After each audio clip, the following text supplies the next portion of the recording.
장동혁 대표의 이렇게 건강 상태가 악화가 되면서 국민의힘은 비상체제에 돌입했고요. 또 출구 전략도 고심 중입니다. 그리고 어제는 신임 정무수석이죠. 홍익표 수석이 국회를 찾았는데 정청래 대표를 예방했고 그리고 민주당 인사들을 만났습니다.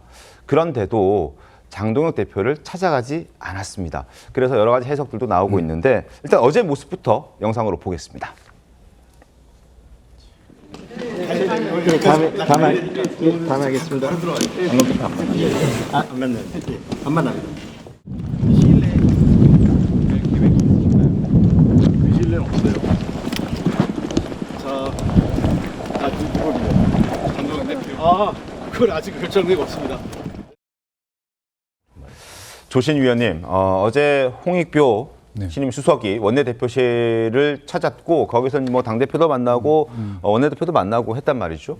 그런데 이제 그 민주당 지도부 회의실에서 지금 장동혁 대표가 있는 로텐도홀까지 거리가 얼마 안 되거든요. 한 60m밖에 안 돼요. 걸어서 1분도 채 안 걸리는데 한번 갔을 수도 있지 않을까라는 여러 지적들도 있어요. 지금 저희 TV조선 정민진 기자가 직접 로텐도홀 단식 현장에서 지금 홍익표 정무수석이 회의했던 그 공간까지 지금 걸어가는 모습입니다. 뭐 2층에서 1층으로 계단을 타고 내려갔고 그리고 오른쪽으로 코너를 돌자마자 바로 지금 민주당 지도부의 회의실이 보이거든요. 뭐 진짜 거리가 짧은데 잠깐 와서 인사도 하고 얘기도 좀 나눠볼 수 있는 상황 아니었을까라는 지적들이 있는 겁니다. 어떻습니까? 저건 거리의 문제가 아니고요. 네.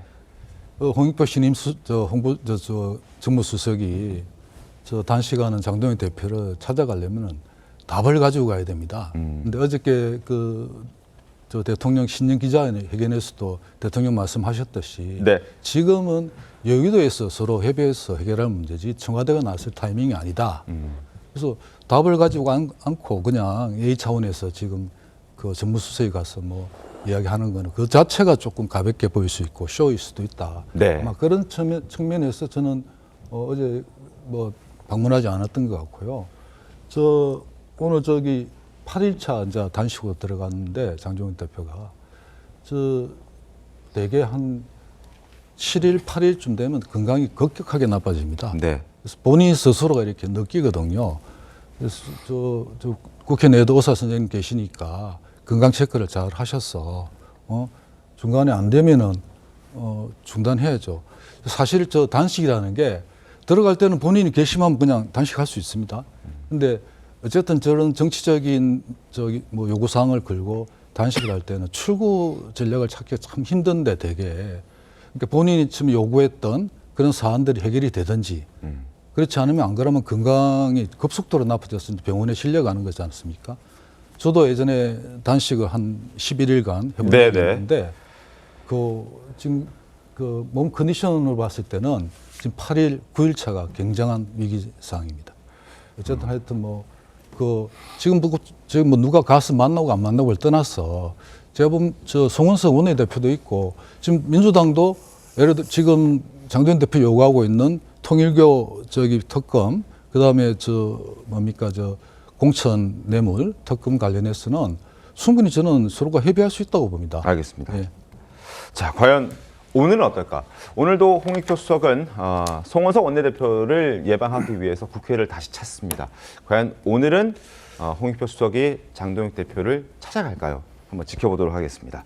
자, 이런 상황에서 취임 이후 야당과 협치를 강조해왔고 또 통합을 강조해왔던 이재명 대통령이 어제 기자간담회를 가졌는데요. 어제 장동혁 대표가 요구한 영수회담을 사실상 거절했습니다. 이에 대해서 장동혁 대표의 특검 요구를 폄훼하는 듯한 발언을 또 해서 논란도 커지고 있는데 어제 송원석 원내대표의 발언과 함께 이재명 대통령의 발언도 들어보겠습니다. 지금은 여야 간 대화가 우선인 것 같습니다. 또는 대통령의 정치적 결단이 필요하거나 이러면 그때 만나는 게 맞다고 생각합니다. 속으로는 안 하고 싶은데 겉으로만 그렇게 말하는 거 아닐까라는 생각이 들어서 장동혁 당대표가 목숨을 건 단식을 하면서 쌍특검을 수용하라. 공천 뇌물 특검과 통일교 특검을 수용하라. 이렇게 지금 얘기를 하고 있는데 송명 특검을 하기 싫은 것이다 하는 막말을 늘어놓았습니다. 정말 제가 그 자리에서 그냥 반사라고 얘기하고 싶었습니다. 자, 이재명 대통령도 야당 대표 시절에 영수회담을 수차례 요청을 했었고, 그리고 단식도 24일이나 했던 만큼 아마 장동혁 대표의 상황을 누구보다 잘 이해하고 알고 있는 상황으로 보여지는데, 어제 발언은 그렇진 않았습니다. 정호상 논설위원 어떻게 평가하셨습니까? 예, 사실 여당이 야당되고 야당이 여당되는 겁니다. 근데 네. 똑같은 상황에서 똑같은 말을 하더라도 여당 때 말이 다르고 야당 때 말이 다르거든요. 대표적인 게 지금 이재명 대통령이 불과 3년 전에 이제 본인이 24일간 단식을 하면서 요구했던 것이 바로 윤석열 전 대통령과의 영수회담이었습니다. 그런데 이제 똑같은 입장이었던 이 대통령이 지금 대통령이 되고 나니까 당시 윤석열 전 대통령이 했던 얘기랑 똑같은 얘기를 하고 있어요. 뭐냐면 나 만나기 전에 일단 여당 대표랑 만나서 네. 야당 대표가 서로 여야 대표 간에 얘기를 해서 내가 뭔가 정치적으로 결정할 수 있는 사안이 됐을 때 그때 나랑 만나자, 이제 이런 논리를 피고 있는데요. 뭐 논리적으로야 틀린 얘기는 아닐지는 몰라도 과거에 그런 말씀을 했던 대통령 입장에선 조금 더 야당 대표의 단식에 대해서 지금과는 다른 형태로 저렇게 좀 어떻게 보면 매정하게, 어떻게 보면 그냥 좀 차갑게 얘기하기보다는 본인이 야당 시절에 24일간 단식했던 그 시절의 절박함, 이런 것들을 좀 이해하는 차원에서 발언을 했으면 더 어땠을까라는 그런 생각이 드네요. 네. 자, 단식이 길어지고 있습니다. 단식은 벌써 8일차가 됐고, 병원 이송을 완강히 거부하고 있는 상황이고, 굉장히 건강 상태가 악화되고 있는 상황입니다. 단식이 길어질수록 장동혁 대표의 건강은 나빠지고 있습니다. 그러나 결집 효과는 적지 않게 있는 것 같습니다. 보수 잠룡이었던 김문수 전 장관과 그리고 개혁신당 이준석 대표까지 빠르게 뭉치고 있다는 평가가 나오고 있습니다. 영상으로 확인해 보시죠. 여당은 아직 아무런 이정도 하지 않는 것 대표님의 결기를 뭐 믿지 못하고 또 그런 사람이 어디 있겠습니까? 그렇기 때문에 건강을 먼저 챙기시고 투쟁의 길로 나서야 되는 게 아닐까. 민주당이 보이는 자세로 봤을 때 어쩌면 단식보다 더 강한 것을 강구해야 될지도 모르겠다.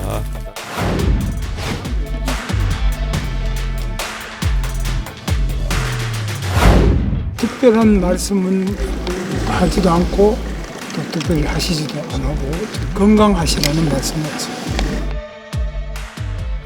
정호재 대변인님, 이준석 대표가 단식보다 더 강한 것을 강구해야 되겠다라는 얘기를 했는데 그보다 강한 게 뭐 어떤 게 있을까요? 글쎄 뭐 지금 언뜻 생각나는 카드는 없어요. 네. 왜냐하면 지금 이재명 대표 대표 당시에 단식을 얘기하셨는데 그때는 대통령이 윤석열 대통령이라고 하더라도 절대 다수 의석을 갖고 있는 강력한 야당의 대표였습니다. 그래서 지금 장동혁 대표보다도 훨씬 더 다양한 그 정치적 카드를 갖고 있었을 거예요. 네. 근데 지금 장동혁 대표의 카드라는 게 단식 말고 할 수 있는 게 뭐 있을까? 또 이준석 대표도 지금 단식 외에 더 강력한 카드, 뭐 국회 전면 부인이라든가 아니면 더 나아가서 국회의원 전원 총사퇴, 뭐 야당 의원들의 이런 거를 생각해 볼 수 있겠지만 현실적으로 그것도 가능한 일도 아니거든요. 네. 지금의 이 정치적 난국을 해결하기 위해서는 어쨌든 뭐 이재명 대통령은 그 공을 민주당으로 넘겼는데 대통령의 역할이 중요하다고 생각합니다. 민주당 여야 관계를 먼저 풀고 오라고 하지만 대통령 당정 협의하는 거 아닙니까? 그리고 민주당이 이재명 대통령의 의중 반영 안 할 수 있습니까? 홍익표 어제 정무수석이 방문했는데 사실 그동안 홍익표 정무수석이 보여왔던 정치적 행보나 태도 이런 걸 보면 네. 본인은 장동혁 대표 만나서 이야기하고 싶었을 겁니다. 그러나 지금 있는 정무수석이라는 자리 때문에 가지 못했을 것 같은데 오늘은 적어도 송원석 원내대표를 만나러 가는 자리잖아요. 네. 오늘도 만나지 않고 어떤 메시지도 내지 않는다면 그야말로 국정 운영은 민주당과 이재명 대통령 본인들끼리 하겠다라는 신호로 읽을 수밖에 없을 것 같습니다.